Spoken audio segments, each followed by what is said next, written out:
Hey guys, it's Katie. And Abby. So today we have a how to survive freshman year of college video for you with some tips. I'm a senior in college at New York University. I'm a sophomore at Bryant University. We have a variety of different views on stuff, and we have both survived freshman year. So these are some tips that we wish we knew before we went to school. So I went random with my roommate, loved her to death freshman year, still love her. It worked out super well, and partly because of that is we talked before I met her, so I kind of like understood of like where she was coming from and got a feel for her. Then I met her, and then we both decided that we wanted to keep our like door open all the time, so if anyone was like walking around like our halls or whatever, like when you guys were there, right? Yeah, we'd be like, oh my god, like come like say hi, or like people would just like walk in all the time. If anyone had their door open, like we'd say hi to them as well. So we met a lot of people that way that I still like randomly say hi to all the time. I went to a lot of the welcome week events, the freshman welcome things. I wouldn't have met some of my best friends if I didn't do that. So I do it according to your building, but also according to your major, and it's a good way to meet people that are going to be in your circle, whether it's people that live on your floor with you or if it's in your own school. But also don't be afraid to branch out to other majors and people that do different things than you. Like go join like a bunch of clubs and like meet new people. Like your friends don't always have to like do the same thing as you, because you're gonna branch out and meet so many more people.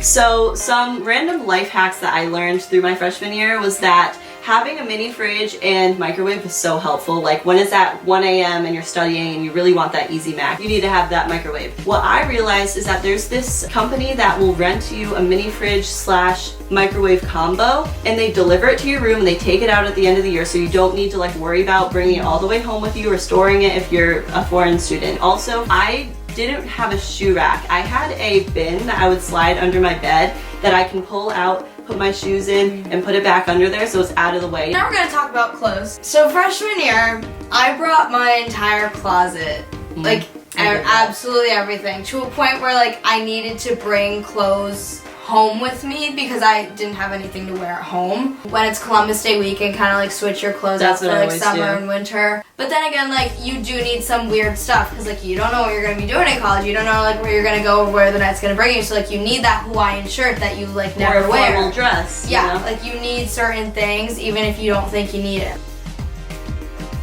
So when I picked out my schedule like every semester, I like having a couple days off, but I also like to choose the professor before like the times of the class, just because I think that's more important. And how I do that is there's a website called Rate My Professor. You type in your university or college and then you type in the professor, and it'll give you like comments about like what past students have thought about them, the level of difficulty, just stuff like that. So that's really helpful when like creating your schedule. Take advantage of your professor's office hours, even if you like are doing like great in the class. Like I have like A's in classes and still go to my professor's office hours just in case anything did happen. Like you have them as a connection down the line for like internships and stuff like that. On the note of internships, if you do have multiple days free or times during your schedule that you're free, doing an internship is such a good thing to do because it'll help build your resume, but also it'll help you learn what you do and don't want to do in the future. You don't necessarily need to do it freshman year, but start thinking about it. Think about what you'd like to try. So for me, I'm a film television major, but I've also always been interested in music and music videos, so I've worked like with record labels, seeing if I want to do that, whereas I've worked with also like TV shows and different things. So it's a good way to just try out everything. And also just make sure you make time to study, but also to go out and have fun with your friends. You want to make sure you keep a balance in those two things. All right, thank you guys so much for watching. If you liked it, make sure to give it a big thumbs up, tell us what you did. All of our social media is down below. Comment, leave us any questions you have, DM us, message us. We're here to answer any of your questions about being a freshman, being in college in general, NYU, Bryant, any of it, just life in general. So hit us up, and we'll see you next Friday. Bye. It's Katie and Abby.